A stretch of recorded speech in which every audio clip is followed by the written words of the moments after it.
വിമാനം കയറിയ ശശി തരൂർ വമ്പൻ പ്ലാനോടുകൂടിയാണ് പെട്ടി തയ്യാറാക്കിയത്. പിന്നാലെ ധനമന്ത്രിയുടെ 10 കോടിക്കിട്ട് കൊടുത്തുകൊണ്ടാണ് വീണ്ടും കളം നിറയുന്നത്. തരൂർ ഇതെന്തിനുള്ള പുറപ്പാടാണ് എന്ന് മൂക്കത്ത് വിരൽ വെച്ചുകൊണ്ട് ചോദിക്കാൻ മാത്രമേ ധനമന്ത്രി അടക്കമുള്ളവർക്ക് സാധിച്ചുള്ളൂ. പക്ഷേ അതിബുദ്ധിമാന്മാർക്ക് മാത്രം പറ്റുന്ന ചില മണ്ടത്തരമില്ലേ, ആന മണ്ടത്തരമെന്ന് വേണമെങ്കിൽ നമുക്കതിനെ വിളിക്കാം. അത്തരമൊരു മണ്ടത്തരമാണിപ്പോൾ സത്യം പറഞ്ഞാൽ തരൂരിന് പറ്റിയിരിക്കുന്നത്.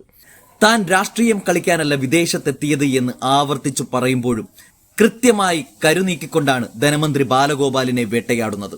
അതും രാജ്യദ്രോഹപരമായ ഒരു പണി ചെയ്തിരിക്കുന്നു.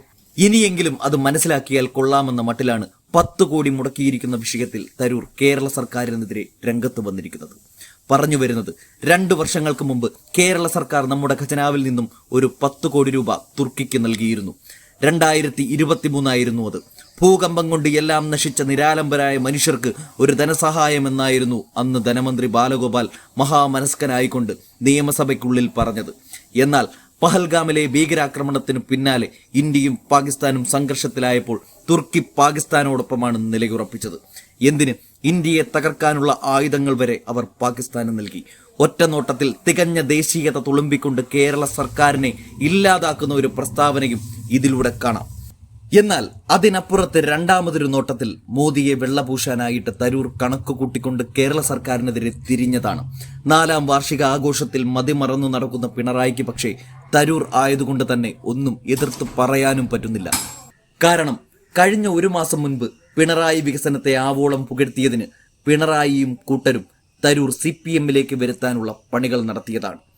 അതേ തരൂരിനെ ഇപ്പോൾ തള്ളാനും വയ്യ കൊള്ളാനും വയ്യാത്ത അവസ്ഥയിൽ പെട്ടുപോയിരിക്കുകയാണ്.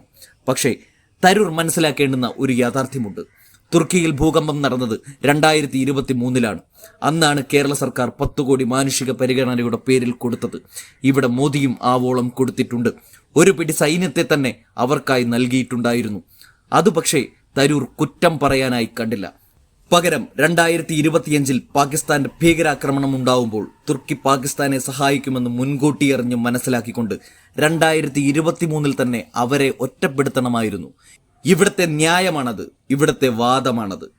മണ്ടത്തരം എന്നല്ല, ആന മണ്ടത്തരമാണ് തരൂർ പറഞ്ഞത് എന്ന് പറയാൻ കാരണവും അതാണ്.